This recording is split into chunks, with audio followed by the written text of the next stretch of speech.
Imagine you are the final boss in a game, the most powerful, mightiest being in that world. Everyone is afraid of you. No one even dares to face you. You are the ruler of this world forever. But one day, as you sit on your throne, a creature appears before you. A small, weak, insignificant human. He says he will defeat you and he attacks. But you are so powerful that you defeat this weakling with a single blow. And you move to sit on your throne again. But what's this? This tiny creature has returned even though you destroyed him. And he challenges you again, so you kill him again. Just when you think it's over, this stubborn creature comes back again. And this time, as you go to strike him, he dodges. And before he dies, he manages to land a few hits on you. But his strikes are so weak, you take almost no damage. Nothing to worry about. After all, no matter how many times this insignificant being comes, you can easily defeat him, right? As you think this and turn back to your throne, there he is, appearing at the door again, this tiny human. This time he dodges even more of your moves and deals more damage to you. But still, he's nothing compared to you. No matter how well he plays, he can't beat you. You are the most powerful, mightiest being in the world. What can a little human do to you? This cycle continues for a while. This weak human attacks you again and again, and dies again and again. But each time, he has improved a little more, and with every return, he plays a little bit better. On top of that, he brings new weapons, he develops new tricks, new tactics, and he starts to play so well that you have trouble hitting him. He brings your health down quite a bit, and he forces you to enter your final form. Luckily, you are much stronger in that form and you cut him down with ease. But every time you enter that form, this weak creature now learns your moves in that form too, and he continues to use what he learns against you. But if he is stubborn, so are you. No matter how many times he comes, you defeat him. However, during one attempt where he gets very close to killing you, after you kill him, instead of destroying him as always, this time you embrace his corpse. You hug him. It's as if this act is a tribute, a show of respect for this opponent who, despite being defeated by you countless times, never gave up the fight. Though it seemed impossible for you to lose at first, a possibility now emerges within you. It's as if you predict that one day you will be defeated by this tiny creature. Even if you don't want to accept it, even it seems impossible, one day that hero will walk through that door and take you down. You can feel it. And in one of those attempts, it really happens. This being, which at first seemed so weak, so small and insignificant, succeeds in defeating you, the mightiest being in the world. By not giving up, by learning from every fall with determination, with resilience. He is the hero of this game, and you are just a final boss that this hero had to defeat, that's all. This game, where we play from the perspective of a boss, is an indie game called The Dark Queen of Mortal, and it's one of the works that inspired me to make this video. This game shows us that being the final boss, while it may seem like being the strongest, isn't really the case. No matter how powerful a boss is, no matter how difficult they seem, the most powerful being in a game is not a boss. It's you, the player, because your potential has no limit. But no matter how powerful they are, all the bosses in a game have limited power.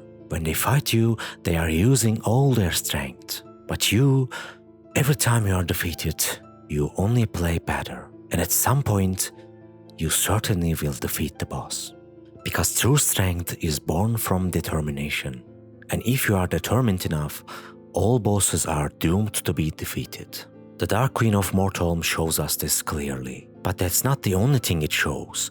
In the game, you lose to this hero, yes, but not just because his determination, but also every time he comes to fight you, alongside his own abilities, he has also improved his equipment. For example, after the first few times, he shows up with a bow, or he has improved his armor, or he has found a much stronger sword and fight with that, or he has found a sturdy shield. So he defeats you thanks to his determination, yes, but his equipment is a big help too. In short, it's not just about improving yourself. Accepting help is also an important virtue. I'm telling you this because now I want you to take you to my own experience, my Elden Ring experience, where I never wanted to accept help and suffered greatly because of it. Elden Ring can easily be a very difficult game if you don't want any help. And I hate accepting help. I died so many times because of this. Look, Elden Ring is an open world game. There is no single path to take. You can proceed from wherever you want. I knew this even before starting the game, but still, there were situations where I forced myself down a single route. It was the beginning of the game. I arrived at the first area, Limgrave, and there stood my first boss fight, a tree sentinel. I immediately fought him, and I was quickly defeated. Then I tried again, then I was defeated again. Then again and again I lost. But for some reason, every time I died, a spark ignited inside me. Every time I died, I wanted to try again. I couldn't give up fighting this boss anymore. I had to fight until I defeated him. Otherwise, I would have accepted defeat. Even though I knew I could take another path, get stronger and come back, I had convinced myself, telling myself over and over that I had to beat him in my current state. I wouldn't continue on my way without killing him.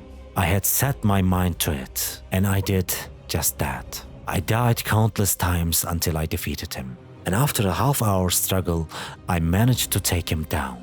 By the time I beat him, the sparks inside me had already turned into a wildfire. Now, I'm definitely not saying this was the right approach.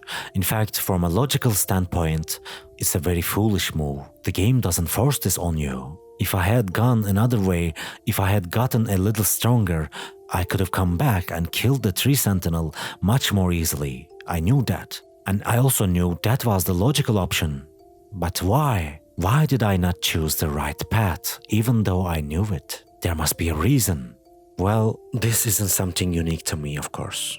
I have seen this pattern in many people who play Souls games. There are a lot of people on YouTube who, like me, didn't continue the game without beating the tree sentinel. Like me, they are inclined to do what they set their minds to. It's as if making a strategy or accepting help means losing for us. These things are actually elements that can be used to win, I know this. Making a strategy, tricking the opponent, accepting help, these are definitely logical moves. But these virtues are not enough to extinguish the fire inside me. Yes, fire. People like me will understand what I'm talking about. I'm talking about those feelings that consume me every time I die, that flare up a little more each time. This feeling isn't stubbornness, it's something else. This isn't even about the game, it's about me. It's something I just want to prove to myself. Having just started this adventure without any upgrades, in my weakest state, I still want to overcome this challenge. No, I need to overcome this challenge. Without the slightest help, entirely with my own skill, with my determination. I have to defeat this enemy who is so much stronger than me. Otherwise, I feel like the flames inside me will burn me to ashes. And when I accept help, these flames don't go out. I can only extinguish these flames in one way, and that is...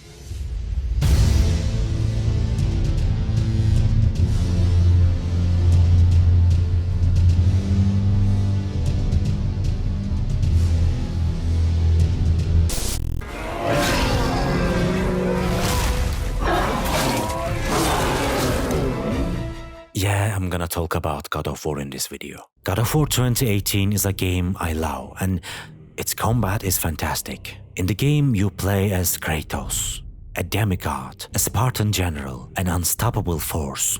Therefore, you easily defeat the enemies you encounter. I mean, of course there's a challenge in the game, but it's not that difficult. You struggle at the beginning, yes, but once you get used to controlling Kratos, the combat becomes much easier. You easily defeat every enemy that comes your way, giants, trolls, werewolves, and even dragons. Which makes sense because Kratos is very powerful. However, something happened to me when I was playing the game for the first time. I was fighting this huge dragon, and every time I hit the dragon, its health went down very little. I kept dodging its attacks and hitting it again, and its health gradually decreased and decreased. And finally, just as I was about to kill the dragon, the game took the control away from me and gave it to Kratos. Kratos took a crane on top of the dragon and impaled the dragon with it, then skewered it on a crystal spike. The game gave me some parts where I had to press a button, yes, but I wasn't doing anything else. Kratos was doing everything. I was just watching him. Finally, he killed the dragon and stood tall before it. This scene is definitely an epic scene, but the feeling it gave me was not satisfying at all. Because I hadn't done all of this myself. I hadn't killed the dragon. I hadn't decided on any of it. I wasn't controlling any of it. It wasn't me who decided to go into dragon's mouth and cut its tongue. It was Kratos. It wasn't me who was so strong and skilled. It was Kratos. I wasn't the hero here. Kratos was. I was just like a magical hand that sometimes helped Kratos. And this role was not enough to extinguish the rising sparks within me. I wish I could have done all of it myself. I wish I could have decided how to fight the dragon and how to defeat it. I wish the hero here could have been me. Now don't get me wrong, let's give the game its due. There are moments like this in God of War, yes, but they are rare. For most of the game I could do what I wanted as Kratos. In the Valkyrie boss fights, the control was completely mine, for example. I was the one who was defeated by them dozens of times. I can't blame Kratos there. But what I mean is, if I am going to be defeated by my opponent, let me be the one who is defeated. As long as I am in control, as long as I am free, as long as I can extinguish the fire inside me. Because if I can't extinguish it, I will also have to defeat myself, the state of mind I will transform into. And that is the hardest part, overcoming myself.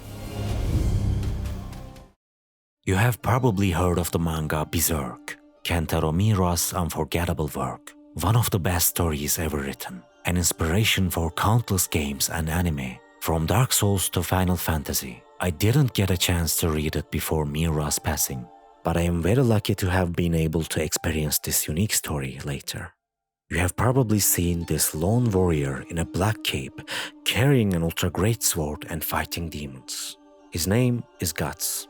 Whenever I read Berserk, I notice a similarity between me and Guts. Even if I don't want to accept it, the similarity is there. I last noticed this in Berserk Volume 15, The Conviction Arc. In chapter 110, Guts encounters a flying creature. This creature is actually a young girl named Rosine, who was once human. Rosine is constantly abused by her family, and she can't take it anymore. She wants to be free. She wants to become a winged elf and fly freely. And one day her wish comes true, but she has to sacrifice her family. So she does. And then she transforms into this elf-like creature and starts kidnapping small children and turning them into creatures like herself. Then Guts finds her, and this creature must be destroyed. Rosine wounds Guts many times, but Guts never gives up. He will destroy this creature no matter what. The battle doesn't end for a long time. Guts takes a lot of damage, but still, he doesn't give up.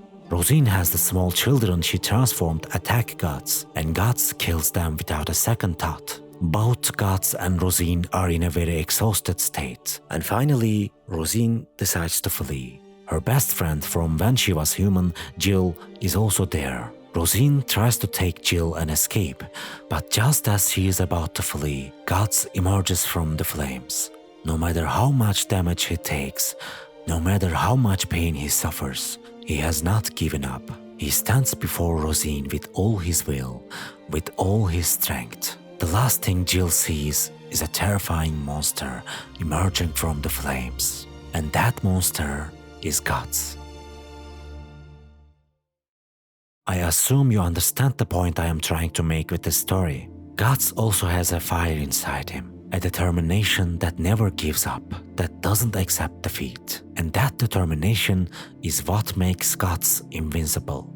but it's also what turns him into a monster.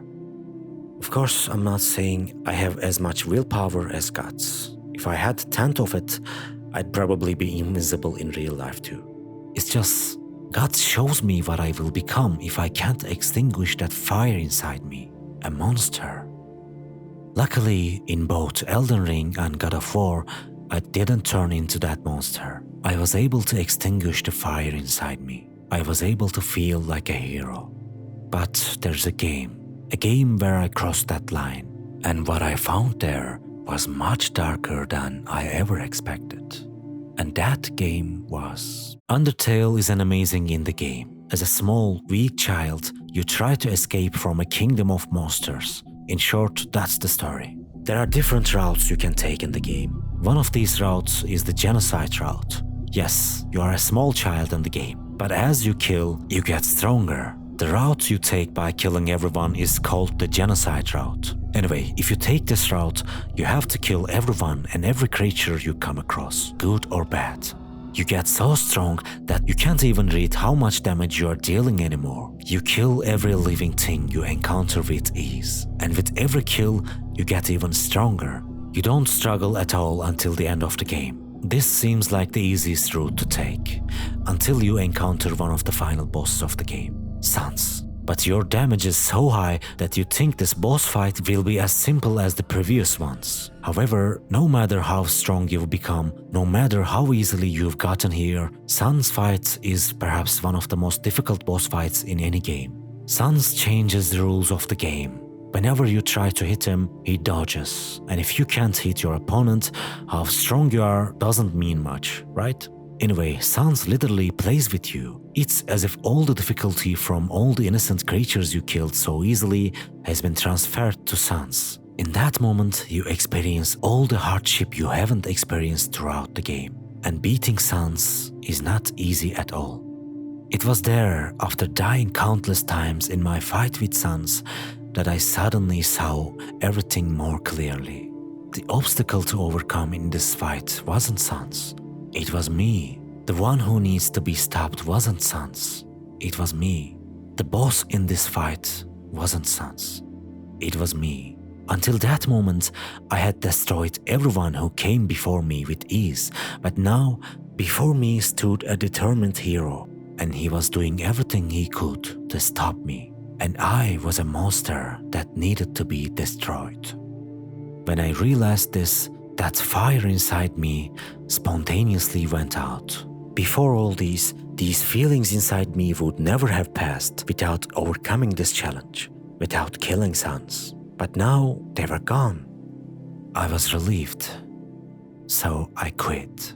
I never beat Sans. I never finished the genocide run, because now I was free.